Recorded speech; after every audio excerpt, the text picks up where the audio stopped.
To have a good golf swing, you have to have a good transition. Now, as you can see with all the swings up on the screen next to me, they all have this phenomenal transitional move from the backswing to the downswing, and it's something that a lot of amateurs do struggle with. So in today's video, I'm going to run through some key concepts and a fantastic drill that you must do straight away if you want to improve your golf swing and your transition. So let's kick this video off by looking in detail at what actually happens in the transition, and I like to split it into three parts. So we're going to focus on A, what does the club do?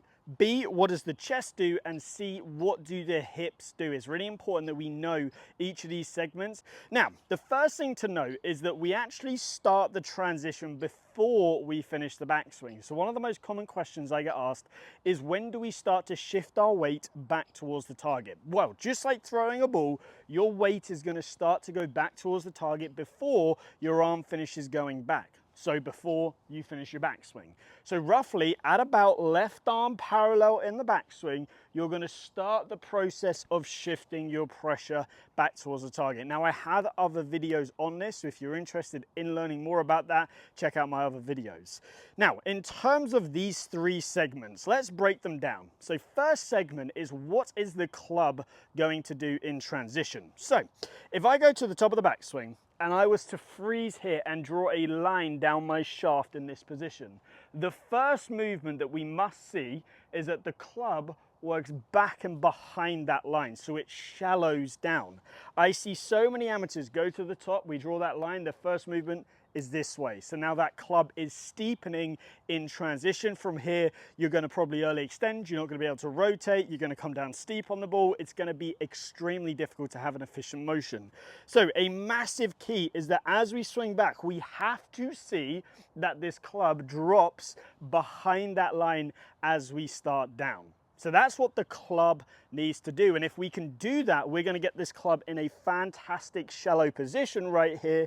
Now from here, we can just use our body and turn, and we are going to be all set for this amazing impact. Now, key number two is, what does the chest do? Now, there's a key thing in the transition, and this is where a lot of people get confused, is the earlier you rotate your chest open, the more likely you are to swing over the top. In transition, the chest needs to stay patient, it needs to stay passive, it needs to stay back.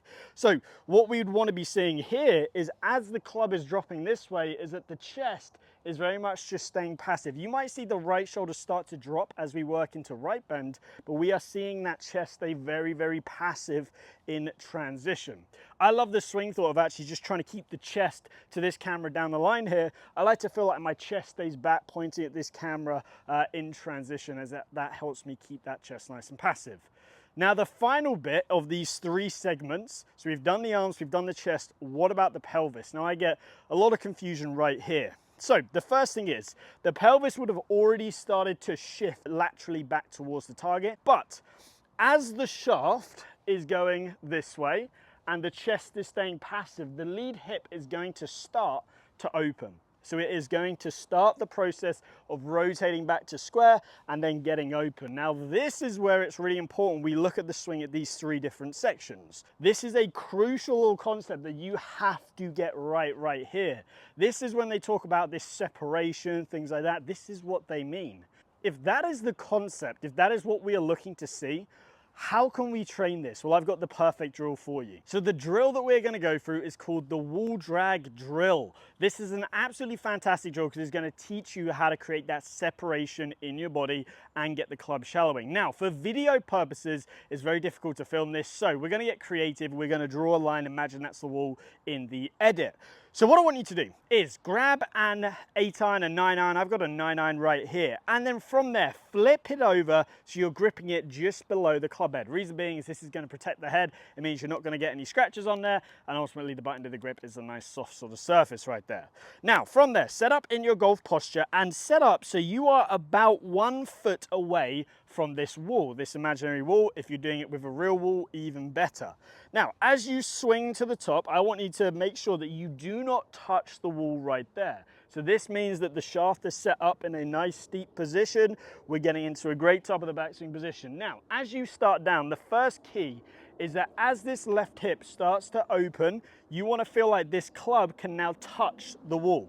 So you'll go from here, neutral, to where it's not touching it, start to open the hip and touch that wall right there.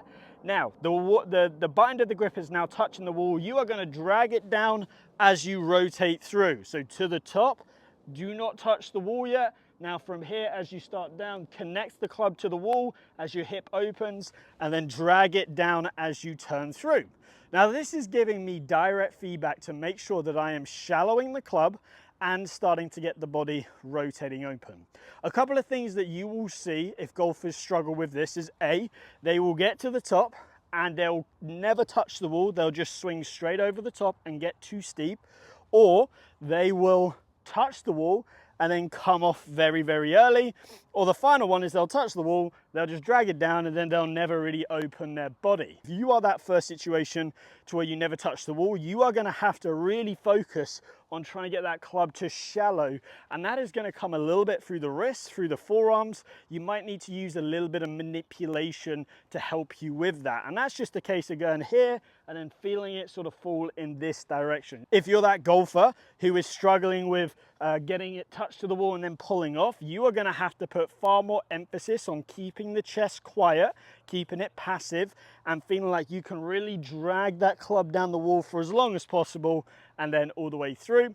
And if you're the final golfer who is just dragging it down and not getting open, you can now start to really focus on getting that left hip opening as you drag that club down the wall. Now, one thing I would say is everybody can rotate at different amounts. We don't all have the same flexibilities. So just because you see someone like a Rory get super open doesn't mean you have to. The key is that you get to the top, you're not touching the wall, you get it connected, and you're creating a little bit of separation in your body whilst that club is shallowing. So let's now work through a little mini practice session that you can do to help you learn this. So first of all, obviously I want you to do a lot of the wall drill. Unlike what I just did there, I want you to actually use a wall, make sure that you're doing it correctly. Now, if I just use an alignment stick here, just as a rough sort of mental aid, a little guide for me, just to go, okay, that is my wall right there. I'm just going to use this as a little sort of mental reference.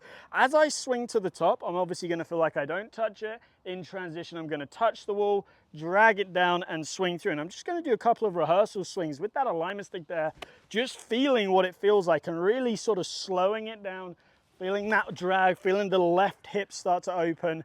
And I'm going to start to feel what it feels like to have this world-class transition that we see so many of the top pros have. So to start with, make a full swing, go super slow, and let's see if we can recreate this motion. So go to the top, we're going to go super slow, feel it shallow and through and all the way there. And you can see that's gone no more than 80 yards in the air.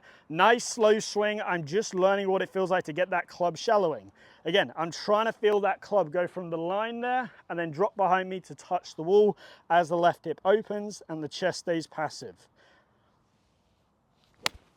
And that one's gone a little bit further there, maybe more like 90, 100 yards. And you can see I'm just slowly, gradually building this speed up. This is how I want you to practice with it. And you can see I'm starting to get that great separation in my swing. All of these have been awesome strikes so far. All of them have been little draws. Again, that's gone a little bit further. And now we can start to ramp up more towards my cruising speed. And then again, I'm trying to feel like in transition, club shallowing as the left hip is starting to open. So that is how you train a world-class transition. It really is the glue that sort of holds the swing together. Look at all the top pros in the world. They will have a very similar transition to what we've just gone through right there. Now, if you need a little bit more one-to-one help with your game, I offer online coaching on the Skillest platform. You can get a lesson with myself to help diagnose why it is you struggle with your transition. If you have enjoyed today's video, please give it a like and subscribe. Also, hit that bell button so you get notified every time I post a new video, and I hope to see you back here soon.